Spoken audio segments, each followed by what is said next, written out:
Hello दोस्तों, good morning, good afternoon, good evening, good night, जो भी आपका टाइम चल रहा है। आई लो वेक्टर स्पेस से लीनियर डिपेंडेंट और इंडिपेंडेंट वाला क्वेश्चन करते हैं।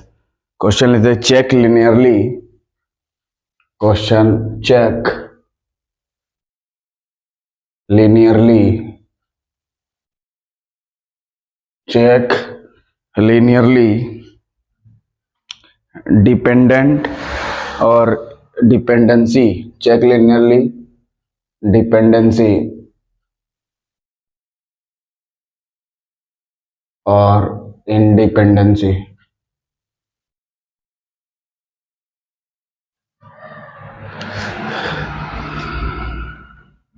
of vectors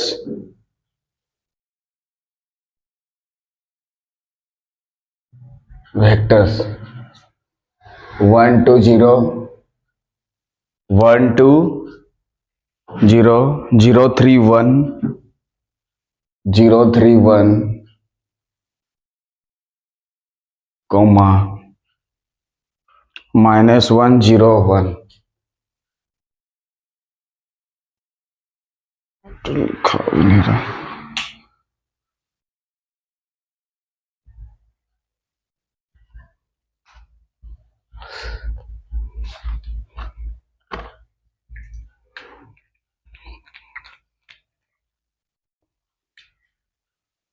इसको डिपेंडेंट इंडिपेंडेंट चेक करना है।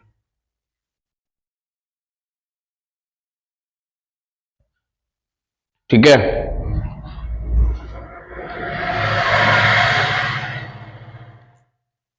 वन टू जीरो, ठीक से लिखो इसको, 1 2 0 0 3 1 1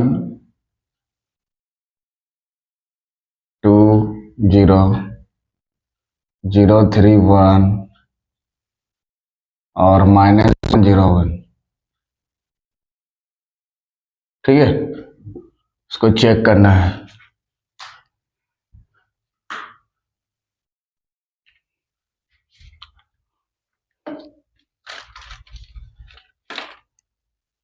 ठीक है, 1 2 0 0 3 1 और -1 0, इसको चेक करना है क्या चीज डिपेंडेंस होगा कि इंडिपेंडेंस होगा। क्या आ रहा कि नहीं?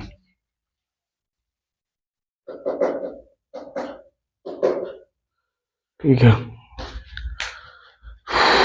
इससे स्टार्ट करते हैं। क्या इसको क्या करना है, चेक करना है क्या। तो पहला वाला को x1 मान लेंगे वेक्टर, पहला वाला को क्या मानेंगे x1, दूसरा वाला को x2 और तीसरा वाला को x3। लेट करके मानिए सॉल्यूशन यहाँ पे, लेट कैपिटल X1 वेक्टर को क्या मानेंगे 1 2 0, ये वाला जो दिया है इसको देख के लिख देना है। ठीक है, फिर x2 को क्या मानेंगे, उधर वाला 0 3 1 और x3 को क्या मानेंगे -1 0 1। x1 इतना माने, x2 इतना, x3 इतना।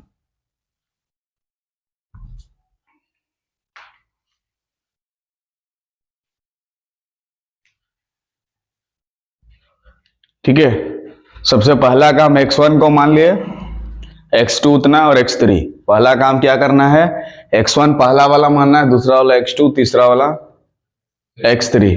उसके बाद 3 को स्केलर मानना है, 3 को स्केलर मानना है, 3 को स्केलर मानना है।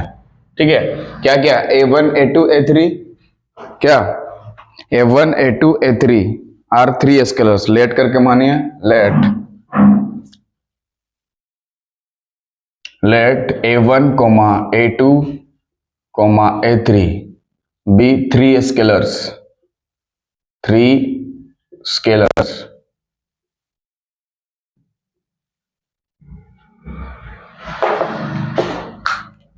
let a1 a2 a3 be 3 scalars। ये क्या कर लेते हैं, 3 scalars है। ठीक है, मान लेते हैं क्या है, a1 a2 a3 क्या है, 3 स्केलर्स है। सच दैट, किस तरह से है, सच दैट, यहां पे लिखो st, सच दैट st का मतलब क्या हो गया, सच दैट, इस तरह से मान लेते हैं 3 स्केलर a1 a2 a3, इस तरह से मानते हैं कि क्या चीज लिखा है, a1 x1 plus a2 x2 plus a3 x3 is equal to किसके बराबर हो गया, 0 का। मतलब उसका लीनियर कॉम्बिनेशन जब करेंगे तो किसके बराबर होगा, 0 का। मतलब इसका जब हम लीनियर कॉम्बिनेशन करेंगे तो किसके बराबर होना चाहिए, 0 का। लीनियर कॉम्बिनेशन मतलब a1 का गुना x1 के साथ प्लस a2 का गुना x2 के साथ a3 का गुना x3 के साथ, वो करेंगे तो किसके बराबर होगा, 0 का। इसका लीनियर कॉम्बिनेशन किसके बराबर हो गया, 0 का। ऐसे लिखना है। अब जो x1 x2 x3 का वैल्यू को वहां पे बैठा देंगे, क्या x1 x2 x3 का वैल्यू को बैठा देंगे।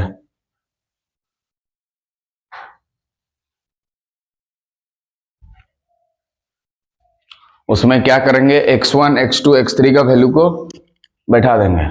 क्या ये जो a1 है x1 लीनियर कॉम्बिनेशन किसके बराबर हो गया, 0 के बराबर। किसके बराबर हो गया, 0 का। तो वैल्यू सब हम लोग बैठाएंगे क्या, हाँ जी। a1 यहाँ पे ब्रैकेट में x1 का वैल्यू, a2 ब्रैकेट में x2 का वैल्यू बैठाएंगे प्लस a3 और ब्रैकेट में किसका वैल्यू लिखाएंगे, x3 का, इक्वल टू 0। तो यहाँ पे हम लोग x1 का वैल्यू बैठाएंगे, यहाँ पे x2 का और यहाँ पे x3 का। So the value of x1 is given है 1 to 0, 1 2 and 0। The value of x2 given है 0 3 1, 0 3 1।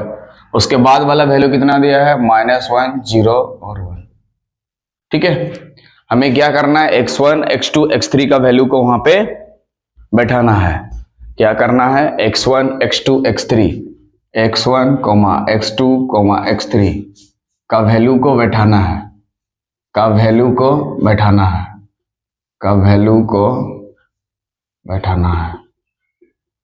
ठीक है, देखो यहाँ पे बैठा दिया गया। यहाँ पे लीनियर कॉम्बिनेशन 0 होता है। 3 स्केलर इस तरह से मानेंगे कि गुना करेंगे वेक्टर के साथ, स्केलर का गुना वेक्टर के साथ करेंगे और लीनियर कॉम्बिनेशन करेंगे और 0 के बराबर होगा। और जो वेक्टर्स का वैल्यू सब दिया है वापस यहाँ पे बैठा देंगे हम लोग।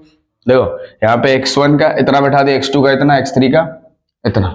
ठीक है, अब क्या करेंगे, ये गुना करेंगे, मल्टीप्लाई करेंगे, ये वाला इसके साथ, ये वाला इसके साथ, ये वाला इसके साथ, ये वाला इसके साथ, इसके साथ, इसके साथ, ये वाला इसके साथ, इसके साथ, इसके साथ, तीनों के साथ क्या हो जाएगा, मल्टीप्लाई हो जाएगा। मतलब ये वाला इसके साथ एक बार गुना हो जाएगा, ये वाला इसके साथ एक बार, ये वाला इसके साथ। ठीक है, ये वाला इसके साथ, ये वाला इसके साथ, ये वाला इसके साथ, a3 इसके साथ, ये वाला इसके साथ, फिर इसके साथ। ठीक है, क्या हो जाएगा, गुना हो जाएगा। उसके बाद हम लोग क्या करेंगे, पहला एलिमेंट को एक तरफ रख के इक्वेशन बनाएंगे और दूसरा एलिमेंट को एक साथ रख के एक तो इक्वेशन बनाएंगे। 3 को इक्वेशन बनाना पड़ता है ना, 3 को इक्वेशन बनाना पड़ता है। ठीक है, तो मल्टीप्लाई करिए, बोलिए। इसको a1 को इसके साथ गुना करेंगे तो क्या होगा, 1 इंटू a1 कोमा, आगे बोलिए 2 into a1 coma 0 into a1, एक ब्रैकेट में रख देंगे इसे करके। ठीक है, हर एक टर्म के साथ मल्टीप्लाई कर देना, बीच में प्लस a2 इंटू 0 यानी कि 0 into a2 comma 3 into a2 1 into a2, बीच में plus -a3 0 into a3 1 into a3 equal to 0।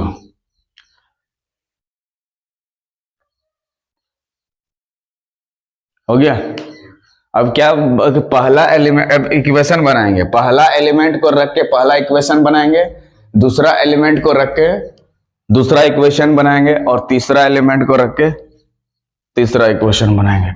तो पहला ये कोई इक्वेशन को रख के पहला इक्वेशन बनाएंगे, देख लीजिए क्या काम है। उसके बाद पहला एलिमेंट को एक साथ रख के क्या बनाएंगे, पहला इक्वेशन। दूसरा इक्वेशन कैसे बनाना है,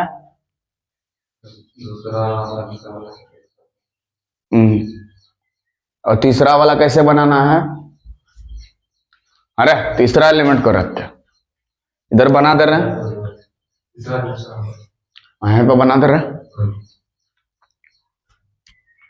बोलिए यहां तक दिक्कत क्लियर करते जाना है। यहाँ पे x1 x2 x3 का वैल्यू को बैठाना है, फिर सबके साथ अटैच कर देना है। फिर पहला वाला इक्वेशन बनाने के लिए क्या करोगे, पहला एलिमेंट को एक साथ रखोगे। ठीक है, तो बताइए पहला एलिमेंट कौन कौन सा है। बोलिए यहाँ पे ए वाला पहला एलिमेंट है, फर्स्ट एलिमेंट, यहाँ पे ए वाला फर्स्ट एलिमेंट है, और यहाँ पे ए वाला फर्स्ट एलिमेंट है। तो तीनों के मिला के इक्वेशन बना देंगे क्या। तो पहला इक्वेशन कैसे करके बनाना है, बोलो पहला एलिमेंट को एक साथ रख के। तो पहला वाला एक साथ रखेंगे तो क्या होगा 1 इंटू A1। बोलिए क्या होगा 1 इंटू A1। ठीक है, और दूसरा वाला तो 0 है, इसको नहीं लिखने से भी चलेगा, लेकिन तीसरा वाला -A3 इक्वल टू 0 के बराबर, क्योंकि राइट साइड में तो 0 है। एक इक्वेशन बन गया, तो इसको इक्वेशन क्या बना देंगे 1। क्या बना देंगे 1।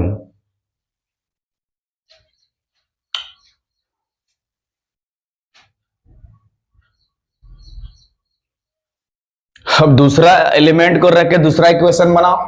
तो सेकेंड एलिमेंट कहां कहां है देख लो। ये वाला एक सेकेंड एलिमेंट है यहाँ पे, ठीक है, यहाँ पे एक सेकेंड एलिमेंट है और यहाँ पे एक सेकेंड एलिमेंट है। तो सेकेंड एलिमेंट को रख के क्या करेंगे, एक साथ एक बना देंगे इक्वेशन, सेकेंड इक्वेशन। तो यहाँ पे कितना है 2A1, तो यहाँ पे लिखना होगा 2 इंटू A1। आगे वाला कितना होगा 3 इंटू A2, 3 इंटू A2, और उसके बाद वाला तो 0 है, नहीं लिखेंगे 0। इसको इक्वेशन कितना बना देंगे 2। तो सेकेंड एलिमेंट को रख के सेकेंड इक्वेशन बना दिए, फर्स्ट एलिमेंट को रख के फर्स्ट इक्वेशन बना दिया, और थर्ड इक्वेशन बनाना है तो थर्ड एलिमेंट को देखेंगे। थर्ड एलिमेंट कहाँ कहाँ है, यहाँ पे देखिए, ये वाला हो गया थर्ड एलिमेंट, और यहाँ पे ये वाला थर्ड एलिमेंट, और यहाँ पे ये वाला थर्ड एलिमेंट। ठीक है, तो थर्ड एलिमेंट को रख के एक थर्ड इक्वेशन बना देंगे। थर्ड एलिमेंट 0 इंटू A1, यहाँ पे थर्ड एलिमेंट A2 है ना, है क्या बना देंगे A2, और थर्ड एलिमेंट A3 यहाँ पे हो गया। चलो हम लोग 3 इक्वेशन बना चुके हैं, ठीक है 1 2 3। तो पहला इक्वेशन कैसे करके बनाना है, हाँ पहला वाला एलिमेंट को रख के दूसरा एलिमेंट बनाना है, हाँ दूसरा इक्वेशन बनाना है दूसरा वाला एलिमेंट को रख के, और तीसरा इक्वेशन बनाना है तीसरा वाला एलिमेंट को एक साथ रख करके। याद हो जाएगा, उसको लिखने की जरूरत नहीं, नोट में साइड करके तुम लोग लिख सकते हैं, ताकि कभी भी पढ़ेगा तो भूलेगा नहीं कभी भी।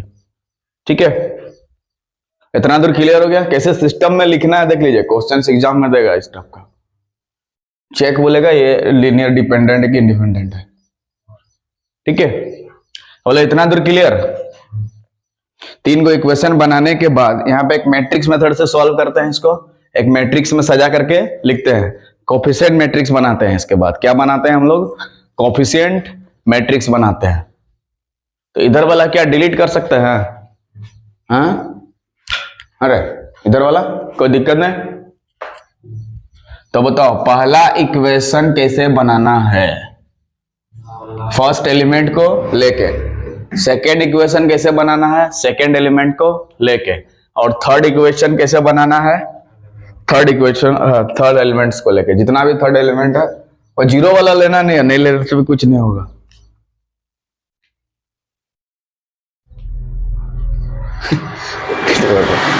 ठीक है, उसके बाद एक कोफिशिएंट मैट्रिक्स बना देते हैं। क्या बना देते हैं, कोफिशिएंट मैट्रिक्स। तो बताओ कोफिशिएंट मैट्रिक्स बनाने के लिए इस तरह से लेना होगा, डिटरमिनेंट टाइप का स्टेप का मैट्रिक्स बनाने के लिए। तो कोफिशिएंट सब लेना है। बताइए यहाँ पे किसका कोफिशिएंट लेना है, यहाँ पे यहाँ पे यहाँ पे यहाँ पे यहाँ पे और यहाँ पे। बोलिए क्या चीज लेना है, ऐसे ना बनेगा, 3 इंटू 3 ऑर्डर का बनेगा। कितना ऑर्डर का बनेगा, 3 इंटू 3। कैसे पता चला 3 इंटू 3 बनेगा, इधर देख लीजिए, इसको देख के, है ना। तो यहाँ पे हमें क्या चीज लेना है, A1 का कोफिशिएंट। यहाँ पे हमें क्या लेना है, A1 का कोफिशिएंट। यहाँ पे क्या लेना है, A2 का कोफिशिएंट। यहाँ पे क्या लेना है, A3 का कोफिशिएंट। ठीक है, हटा देते हैं इसको। चलो बोलो, यहाँ पे बोले A1 का coefficient is given here 1, so right here 1। ठीक, उसके बाद A2 का कोफिशिएंट कुछ नहीं है तो 0, और A3 का -1। उसके बाद वाला बोलिए 2, 3 और इधर 0, और उसके बाद वाला बोलिए 1, 1, सॉरी पहला वाला 0 होगा ना, 1 हो जाएगा। क्लियर है? यहाँ पे क्या लिखना है, A1 का कोफिशिएंट, यहाँ पे A2 का कोफिशिएंट, और यहाँ पे A3 का कोफिशिएंट। उसी तरह से यहाँ पे A1 का कोफिशिएंट, A2 का कोफिशिएंट। यहाँ पे ऊपर में लिखते समय पहला इक्वेशन से लेना है, यहाँ पे दूसरा इक्वेशन से, यहाँ से तीसरा इक्वेशन से। क्लियर है?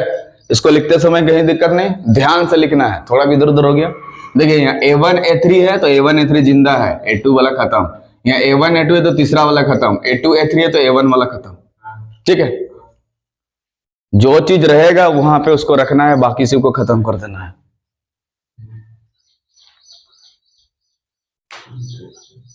पूछ पाछ कर रहे थे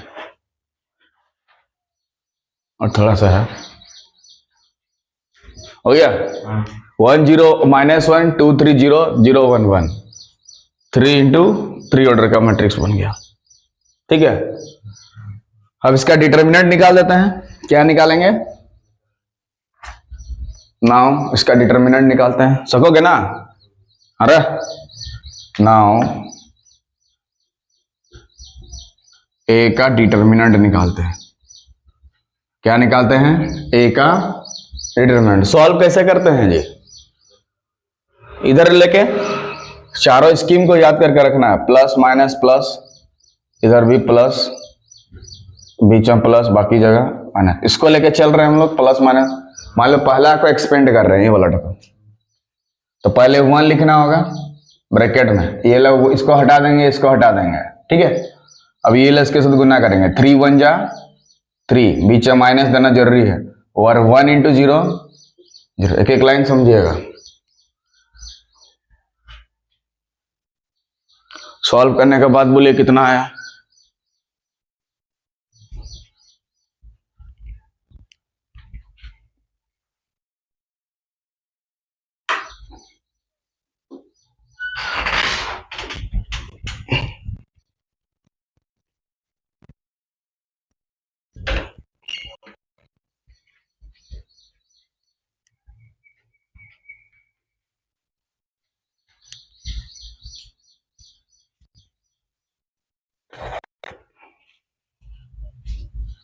हो गया?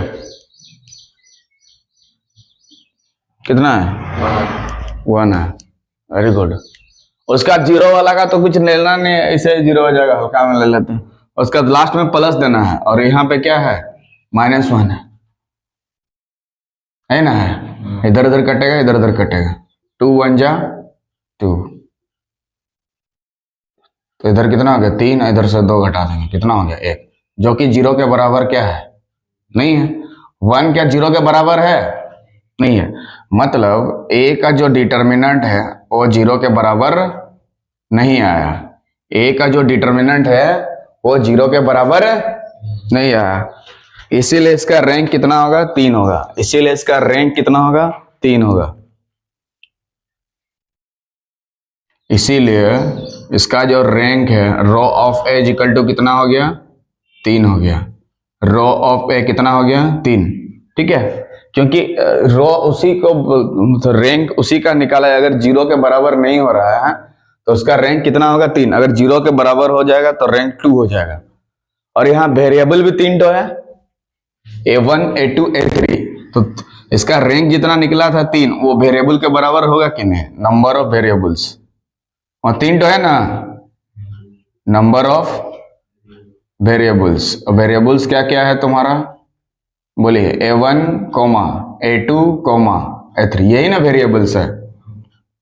तो अगर दोनों बराबर हो जाता, रैंक भी 3 आया, इसका वेरिएबल भी 3 ठो है, 1 ठो 2 ठो 3 ठो, दोनों जब बराबर हो गया, क्या हो गया, दोनों बराबर हो जाएगा। दोनों क्या हो गया, बराबर हो गया,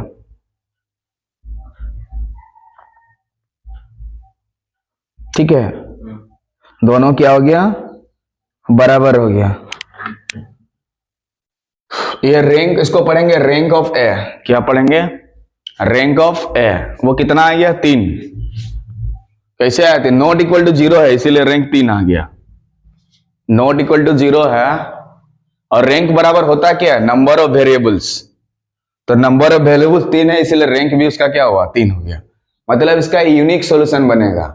सो equation 1, 2 and 3 has unique solution. So लिखोगे equation 1, 2, 3 have unique solution, have unique solution, ठीक है। तो 1, 2, 3 के पास कौन सा सॉल्यूशन होगा, यूनिक सॉल्यूशन होगा।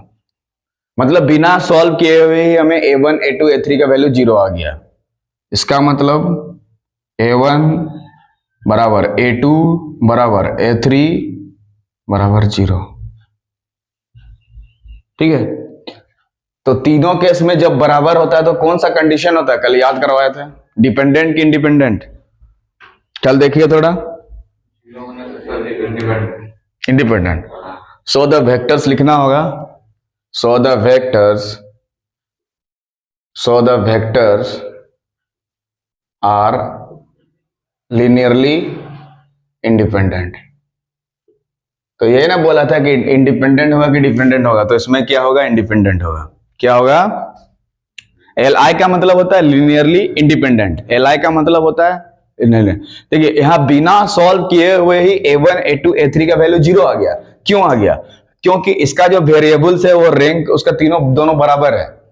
नंबर ऑफ वेरिएबल्स कितना, 1, 2, 3, उसका रैंक भी 3 के बराबर होता है। मतलब रैंक किसके बराबर होता है, नंबर ऑफ वेरिएबल्स का। तो नंबर ऑफ वेरिएबल 3 है तो रैंक भी कितना हो गया, 3 हो गया। तो दोनों अगर बराबर हो जाता है, तो जो सॉल्यूशन है इसका 1, 2, 3 का, इसका यूनिक सॉल्यूशन मिलता है। मतलब तीनों का वैल्यू 0 जरूर आएगा बिना सॉल्व किए हुए ही। ये दोनों बराबर हो गया इसीलिए इसका वैल्यू क्या आ गया, 0 आ गया, a1, a2, a3। आप निकाल के सॉल्व भी करिएगा तो वैल्यू a1, a2, a3 का 0 जरूर आएगा। और 0 आ गया मतलब क्या हो गया, इंडिपेंडेंट हो गया। 0 आ गया मतलब, अगर 0 नहीं आता तो डिपेंडेंट होता ना।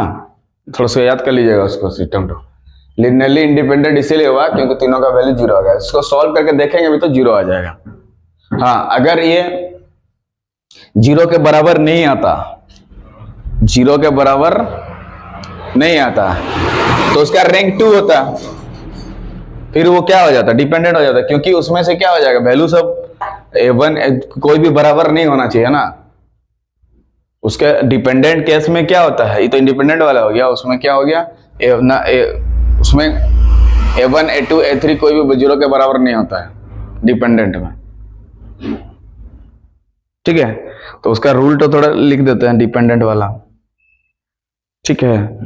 यहीं पे साइड करके नोट करके लिखोगे, वो उस क्वेश्चन से लिंक नहीं है, सो इसे गोल करके रख देते हैं क्या। हाँ हाँ जी, साइड में नोट करके इसे लिख सकते हैं। ट्रक यहाँ दिखेगा कि नहीं लटा,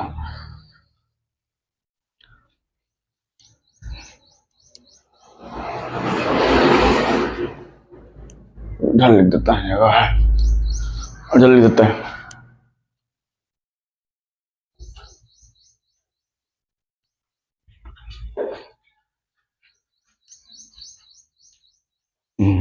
गलता है। अगर यहाँ पे डिटर्मिनेंट का वैल्यू 0 आ जाता है, डिटर्मिनेंट का वैल्यू क्या आता है, 0 आ जाता है, डिटर्मिनेंट का वैल्यू 0 आ जाता है, तो उसका जो रैंक है वो 2 हो जाएगा। उसका जो रैंक है क्या हो जाएगा, 2 आ जाएगा। Rank of A equal to क्या हो जाएगा, 2।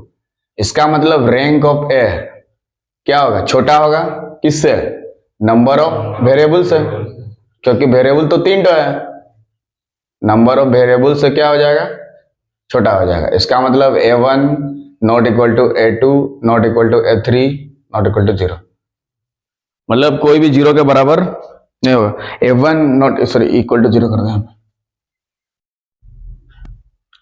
मतलब ये a1, a2, a3 तीनों बराबर नहीं होगा क्या, तो इसीलिए वेक्टर्स क्या हो जाएगा, लिनियरली डिपेंडेंट हो जाएगा। इसीलिए जो वेक्टर्स है वो लिनियरली डिपेंडेंट हो जाएगा। मतलब अगर रैंक 2 आ गया तो डिपेंडेंट हो जाएगा, और रैंक 3 आ जाएगा तो इंडिपेंडेंट हो जाएगा। क्या सीधा सीधा बोलने का मतलब वही ना है। बोले एक एक चीज क्लियर हो गया? हाँ जी, एनी डाउट? No doubt.